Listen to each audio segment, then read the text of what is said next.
I am Senior Immigration Officer Basaliwa Chigenyi Derek, the Deputy National Coordinator for Prevention of Trafficking in Persons. And to begin with is the rate of foreign nationals that are being trafficked into our country, some to be transited across to other countries and others with intention to stay and work within the country. On the 26th of August, at Jinja, at the Nile Bridge, Uganda police managed to intercept a taxi registration number UBJ 751V, which had in it a number of 20 Eritrean nationals. The 20 Eritrean nationals were disaggregated into 7 females and 13 males.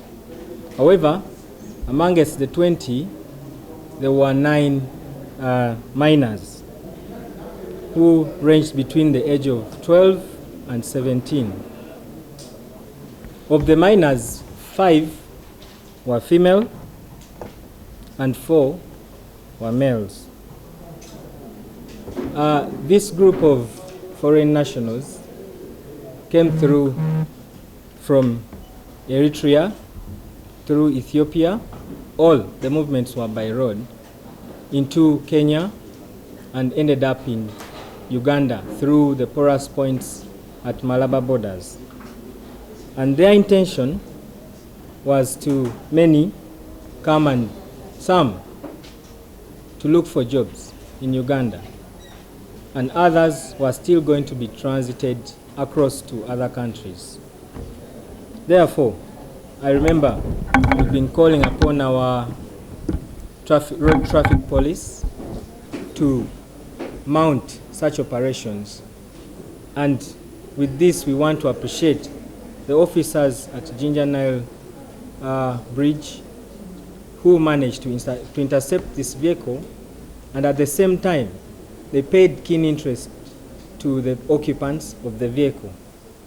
And it was as simple as asking for documents.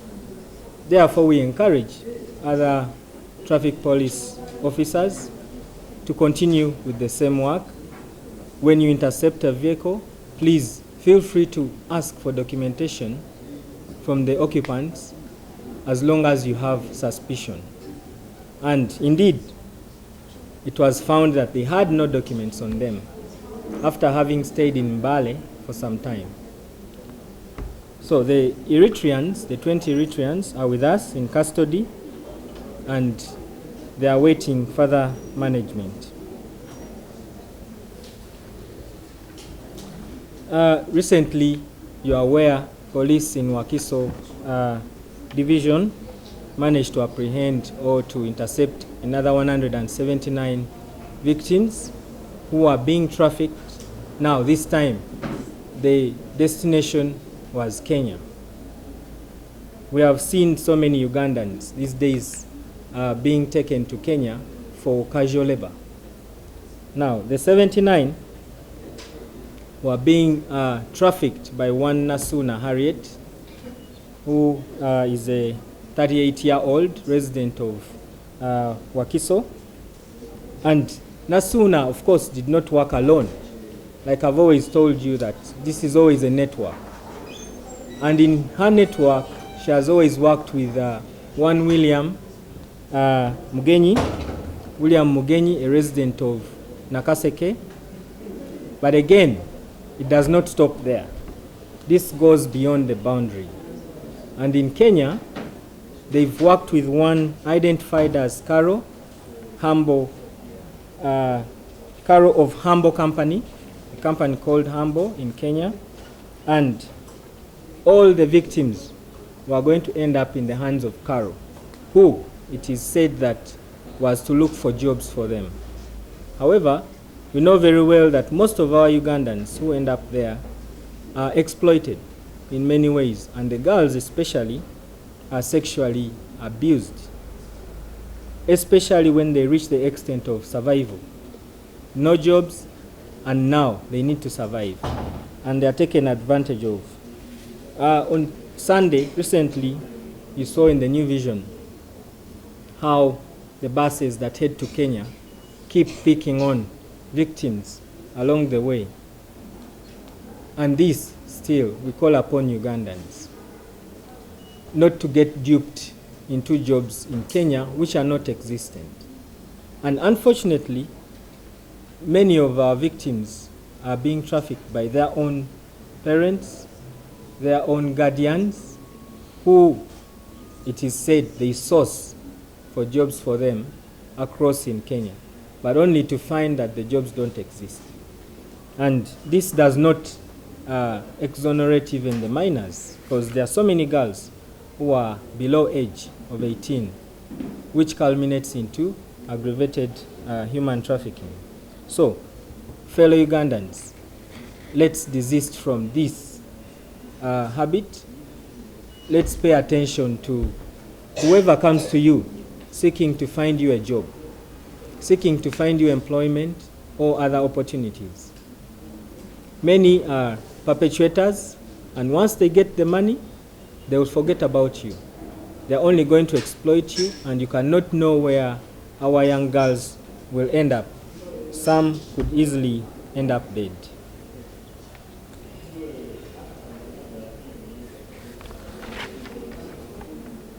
It's on that background that we call upon vigilance at the borders of Busia, Malaba, and Ruakaka, because in the recent past we have experienced a lot of use of the porous points.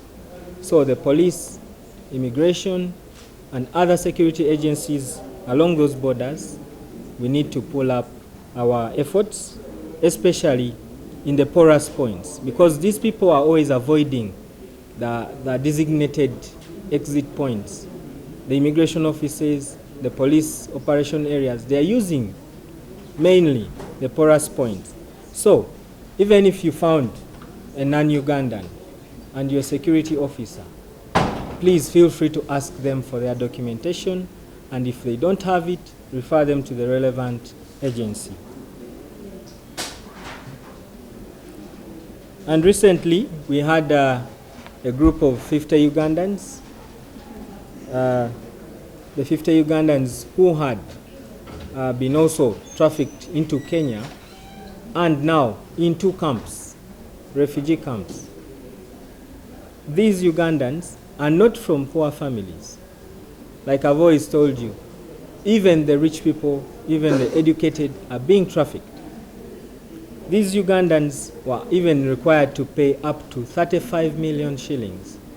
And the intention was, or the promise was, to take them to the likes of USA for jobs, the likes of Canada for employment and education, among other things. But unfortunately for them, they ended up in Kenyan refugee camps. So we call upon Ugandans. Human trafficking has no exception, whether it's a rich person, educated person, poor person.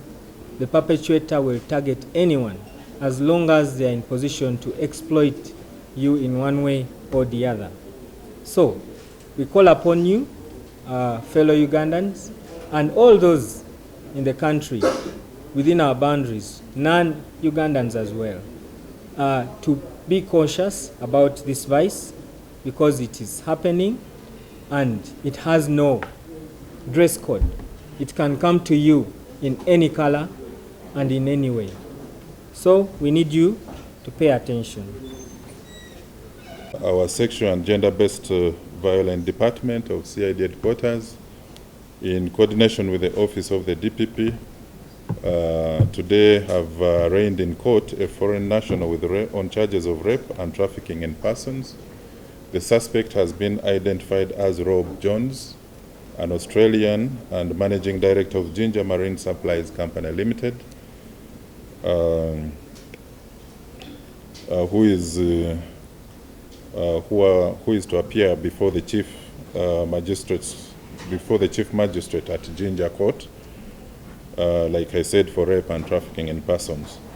As you're all aware, we are registering an increase in cases of human trafficking and cases of exploitation, of sexual exploitation, and yet these are very disgraceful and unacceptable crimes in our society. The suspect in this case is a foreign national who took advantage of his female workers and conditioned them into having sexual intercourse with him, failure of which he would threaten to sack them. He, in addition, participated in multiple and group sex with the female victims and also instructed them to perform sexual acts using sex toys as he recorded them on videos. We recovered several videos which were exhibited, and we established that the pornographic content in those videos were being generated for commercial purposes.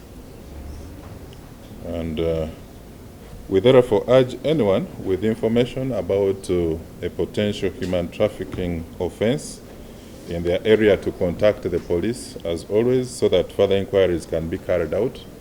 We need the public to work with us if we are to identify and help vulnerable individuals from being exploited. As the police and the office of the DPP, we will continue to investigate and vigorously prosecute human traffickers and sexual predators in order to bring justice to victims. And we also want to send out a warning to all those proprietors of businesses, happening places, who continue to abuse, manipulate, and exploit vulnerable persons for personal gain, that as the joint security agencies, we are very dedicated and committed to tracking them down and bringing them to book.